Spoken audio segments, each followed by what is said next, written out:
Chapter 15. Enemy at the Great Wall. Waves crashed against the beach, gray clouds hung across the sky, thunder boomed and lightning flashed, causing a disturbance in the usually calm big water. On the pebbled beach, Chomper stood, gazing out with a determined look. With a deep breath, he ran forward and entered the water, the tide pushing him back into the shore. Rolling over and landing on his feet, Chomper huffed and tried again, having the same result. After a few more times, he went for it and dove in, shoving against the waves, able to sink and swim out farther than before. Above him, water rolled over and spun him, making it hard to figure out whether he was facing the surface or the sea floor. Able to get himself together, he kicked his feet and burst through the surface, inhaling and filling his lungs. A wave flew over and submerged him again, forcing him under and floating in the dark sea. When he felt he was alone, he saw a single shape, fearing it was a swimming Sharptooth. Yet when it got closer, he saw it was a familiar face. It was Mo, who assisted Chomper above the water. Mo made his odd sound, looking into an exhausted Chomper. "Ooh, what mud brother doing in big water?" "Mo, I need to reach the other side. Do you know if there's an island across the big water?" Chomper kicked his legs, keeping his neck and head above the water. "Yes, but you no swim that far." "I have to. It's a matter of life or death." Mo was quiet, swimming below and out of sight.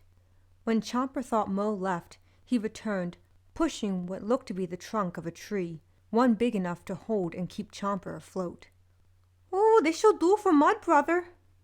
"Thanks, Mo. You're a lifesaver." Clinging to it, Chomper was able to move easier.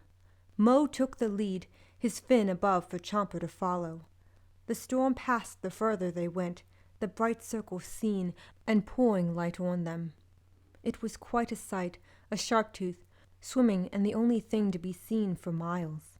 The light rippled along the waves, Chomper finding it hard to tell what separated the water from the blue sky. If only Ruby were there, she'd find it lovely. But he had to do this alone, needed to keep her safe within the valley. "How much farther, Mo?"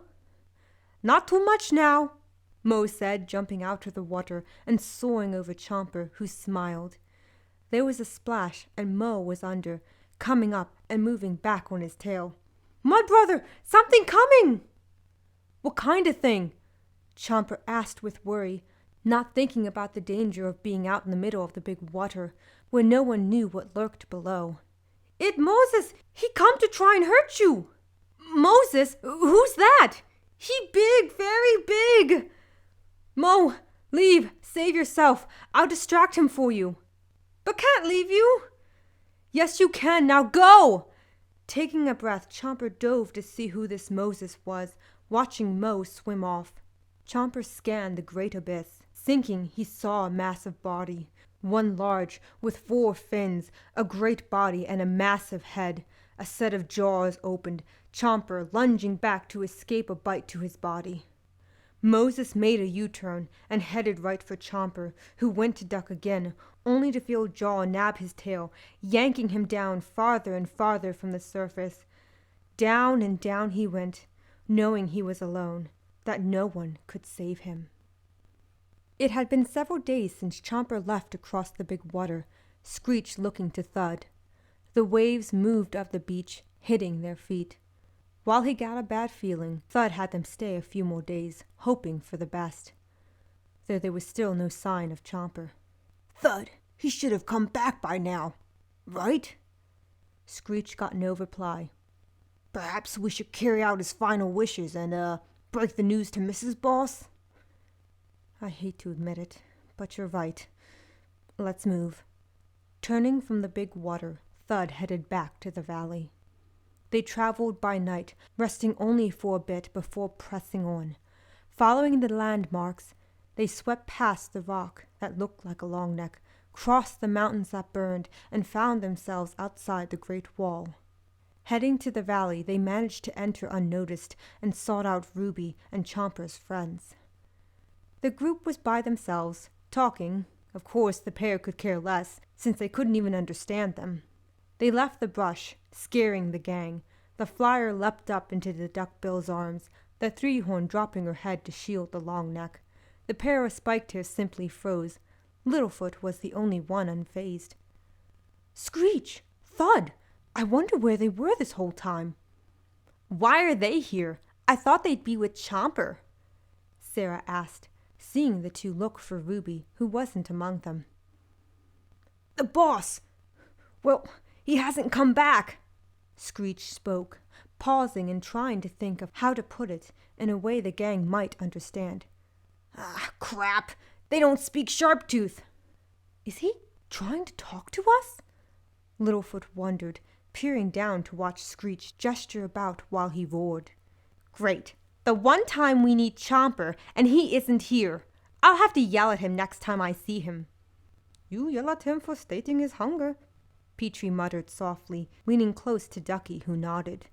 What did you say, Flyer? Nothing. Me no say nothing. You better not of, else I'll jab my horn right up your tail and... Guys, please, we have to figure out what they're trying to tell us, Littlefoot said, coming between an angry Sarah and a cowering Petrie.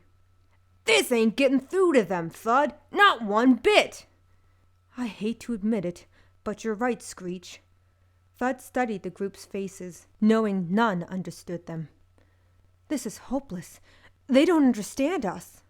What are they saying? Littlefoot inquired. What do they want us to know?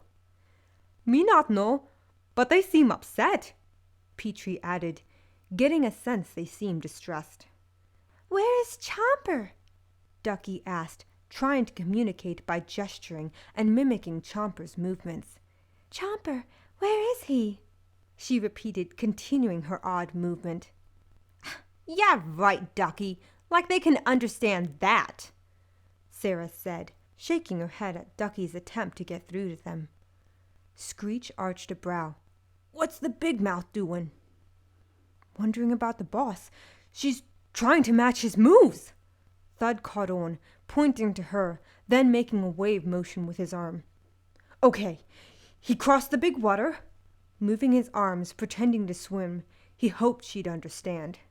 Ducky watched Thud, doing her best to translate what his gestures meant. When it sank in, she lit up. That's it! Chomper crossed the big water! He has! He has! They haven't seen him and fear for the worst! Ducky exclaimed, taking everyone by surprise. Out of the silence, Sarah spoke.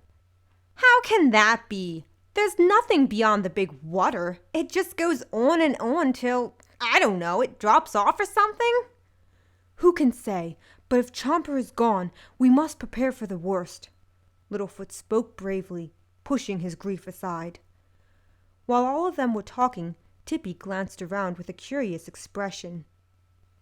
Hate to interrupt, but has anyone seen Ruby lately? Tippy piped up, noticing she'd been gone for the past few days. I think she was spending time with her parents.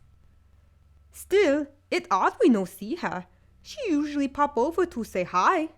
Yeah, where is Mrs. Boss? We need to break the news to her, Screech said, not even picking up on her scent. Ducky shook her head when Thud gestured for the whereabouts of Ruby.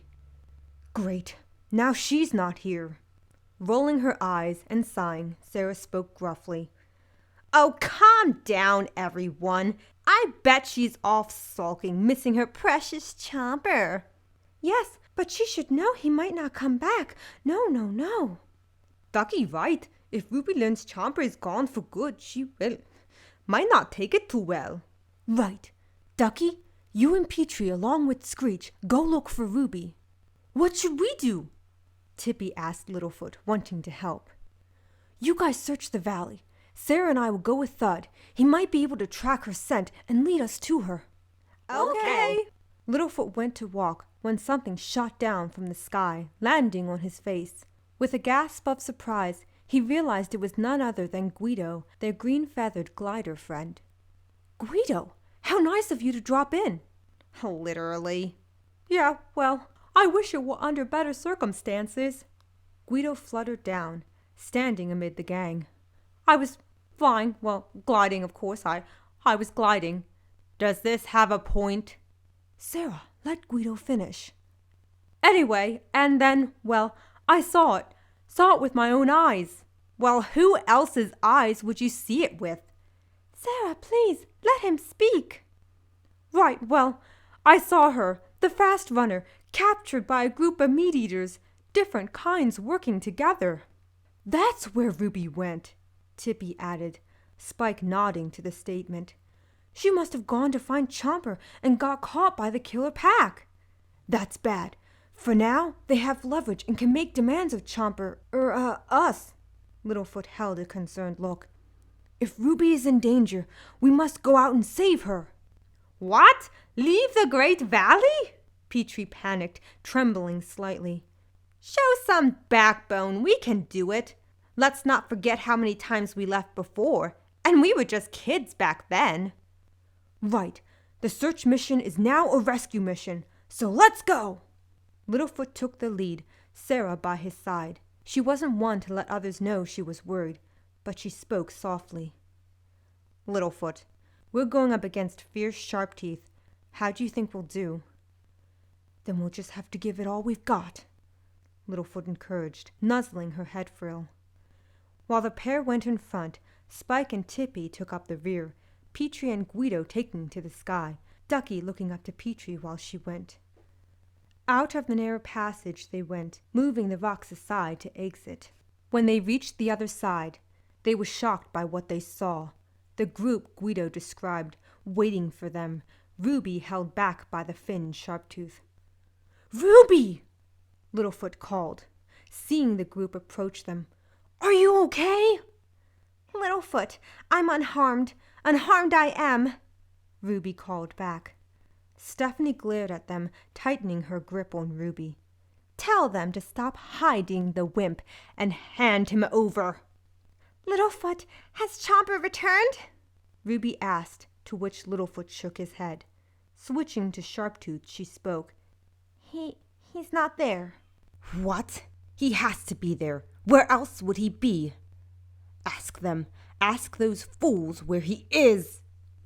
If he's not in the Great Valley, then where is he? Littlefoot took a deep breath, knowing it was time to tell the truth. He went to try and cross the big water. Screech and Thud haven't seen him for a while. I'm sorry, Ruby. I should have told you sooner. Ruby tried not to break, knowing there was a real possibility that Chomper was gone for good. Though she couldn't let Stephanie know that, and deep down, she didn't want to believe it either. Changing to Sharptooth, she spoke. Well, he's not in the Great Valley. He went to the big water to eat, and might not be back for a few more days. If he's not there, then the plan is ruined, added Frank frantically. Perhaps not. I say we go forth and kill those fools. That way, when he does return, he'll see what happens when one flees from a fight from the true Alpha. He'll learn a good lesson when he comes upon their mutilated bodies. Stephanie raised her free hand and snapped her fingers, signaling for them to attack. Darting by her, they went for the gang. Unguarded, Ruby tried to escape. Stephanie saw this and moved quickly, grabbing Ruby's arm and held her there. Don't harm them, Ruby shouted, helpless to stop the large predator. Please, call them off. Your friends are not prepared for the likes of us. My friends are stronger than you think. My pack is greater than your weakling friends. They will break, and there's nothing you can do about it. You nor that wimpy Sharptooth, Stephanie said, laughing a little. This is the end. Now I just want you to watch. Ruby glanced from Stephanie, then to the pack, who surrounded her friends, preparing to attack them. Eyes welling with tears, Ruby wished there was a way for her to be evenly matched, to be able to defend them. Then she thought about Chomper. If there was ever a reason for him to show up, it'd be that moment.